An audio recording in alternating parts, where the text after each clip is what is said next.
Hello, Keith Myers here. I wanted to do a series of lessons on Bartitsu kickboxing, and I gotta kind of give you some background and info. So there'll be a little more talking on this video than the other one, so bear with me. I don't like to be the talking head. I like to be showing things. But anyway, Bartitsu kickboxing.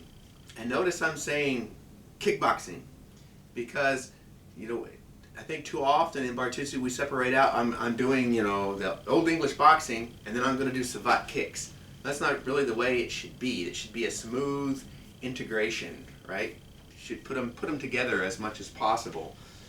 Barton Wright talked about the ranges of fighting 150, 170 years before Bruce Lee did, right? He talked about having a weapons range where I start with a cane, I get closer in, distance, I want to use my kicks. Closer in, I'm using my punch. Even closer, I'm going to grappling. And that's how he organized Bartitsu, right? So, we don't want to separate, though, kicking and punching, because everything was kind of a seamless thing. You were just back and forth between distances and mixing things together. So that's how I'm going to present things. We're going to talk about punching and kicking together. And when you combine the old school boxing with savate kicks, that was the savate of the era. They had already, in France, the Lecour had already combined the Old English boxing methods with the French kicking, because they realized early on when they started facing English boxers that they better know how to punch and deal with punching range, because the kicks alone didn't pull it off. So one of my primary sources, should be a book by Julien Leclerc written in 1904 called Practical Boxing.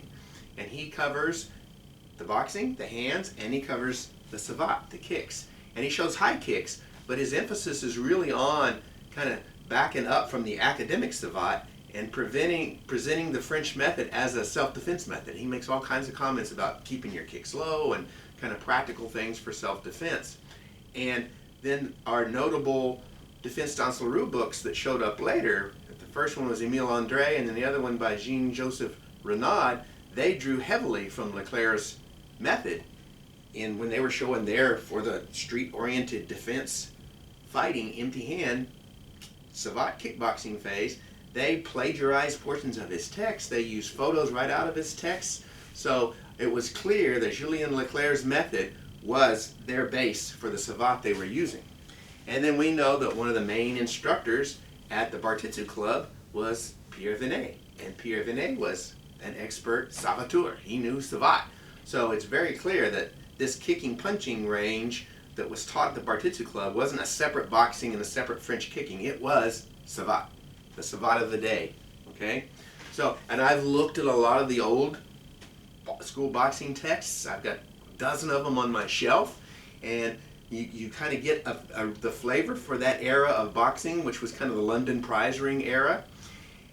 And one of the best is Mike Donovan's that I really follow. And when I go back and I compare that to the punching phase in Leclerc's manual, he's presenting that London prize ring era of boxing to a T.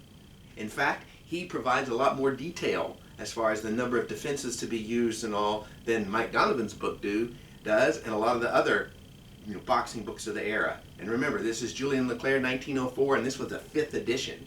So they've been doing this for a while in France. So it wasn't a new thing to combine the English fists with the French feet, by the time we get to Bartitsu. All right. I also have pretty extensive background in Wing Chun. One of the versions being Wing Chun's traditional Wing Chun, which is a little bit further out, which, just kind of blends with this savate kickboxing very well. And some background in modern boxing. So as I present this, it might not look exactly like the manuals because those influences are going to show up. So you might consider that this is more neo-Bartitsu kickboxing. But regardless, the difference between this and modern boxing is the range. In modern boxing, it's kind of assumed that you're closer in here, and in the old school savate or the Bartitsu, it's assumed that you're further out. That I am at a distance where I can kick this guy and I can use my kicks to keep him at a distance. I don't want to be standing in front of him like this trading blows if I can help it. And so the punches are long range punches. So my lead punch is going to be from way out here. It's not going to be from here. Okay? because by the time I get to this range, from kind of a Bartitsu perspective, I'm close enough to punch like modern boxing. I'm probably clinching and going into my grappling phase, which is that combination of Western wrestling and Japanese jiu-jitsu, right? So I'm not going to stand and do this for very long. I'm going to be at this distance, and if I have to close, then I'm going to be grappling. So that's kind of the difference, you know.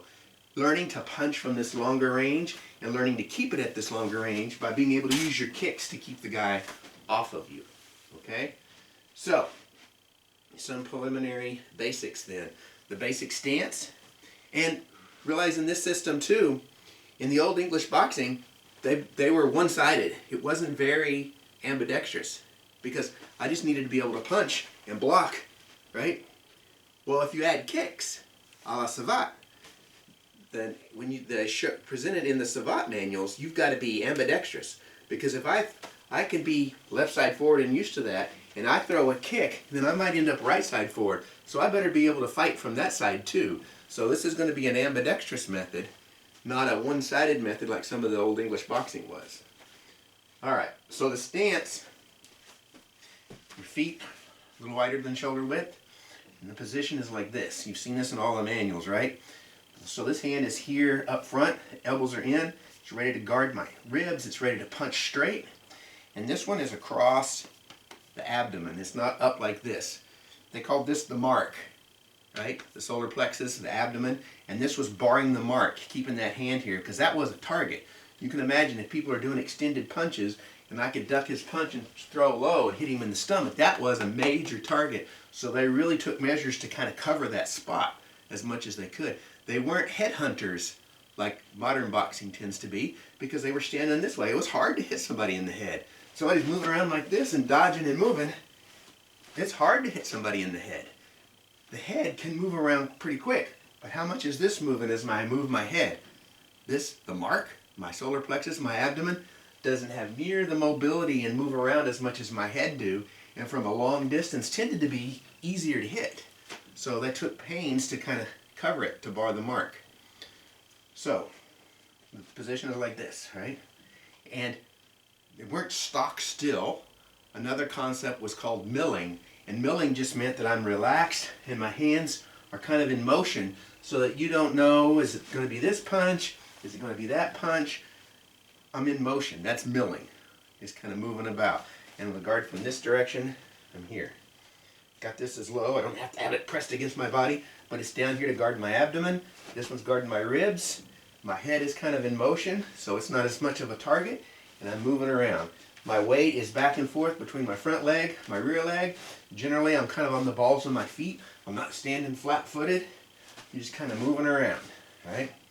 The hands are kind of in motion. That's the basic position, regardless of which side is forward. A lot of the weird positions you see in the old manuals, they're standing here like this because they're posing. They're trying to look cool for the girls. It's not necessarily how they would pose in a fight. They do these strange, exaggerated positions. I don't put much stock in that. What means more is when they show the action pictures in some of the in the manuals. Okay, so from that position, everybody knows basic footwork is no different. You know, I'm going to step off and recover. The step is heel to toe, heel to toe, heel to toe, and going backwards is going to be toe to heel, toe to heel, heel to toe going forward, toe to heel going back.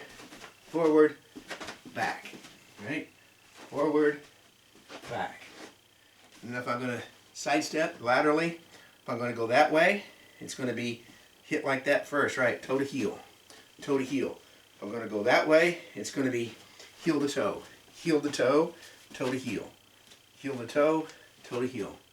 Back and forth like that, right? Forward, back, left, right. And of course, I do the same with this foot forward. And then sometimes, if I'm going to step with my lead foot, because I might be slipping a blow, it's going to be heel to toe as I step, right? Heel to toe, right? Basic footwork. We could probably do another video later to really flesh out the footwork, but that's enough from now. One of the other basic positions is like this, right? I go from here to here. So this is my default guarding position, evading position. Notice I went from barring the mark with this arm to barring the mark with this arm. And this hand comes up into this position, so it's ready to block, right? So an essential drill, just a relaxed drill, is being from on guard here to be in a guarded position here. So I go forward, back, forward, back, forward, back.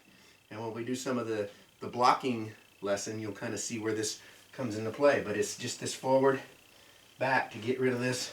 I'm coming like this. All right, I'm here, barring the mark, coming forward.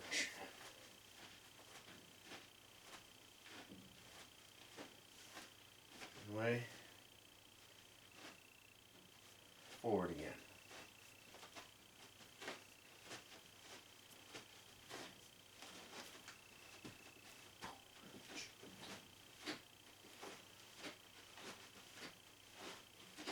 And this is going to come in when we do the kicks too. So that's why this is such an important basic beginning drill, just to get this flow and coordination down, back and forth.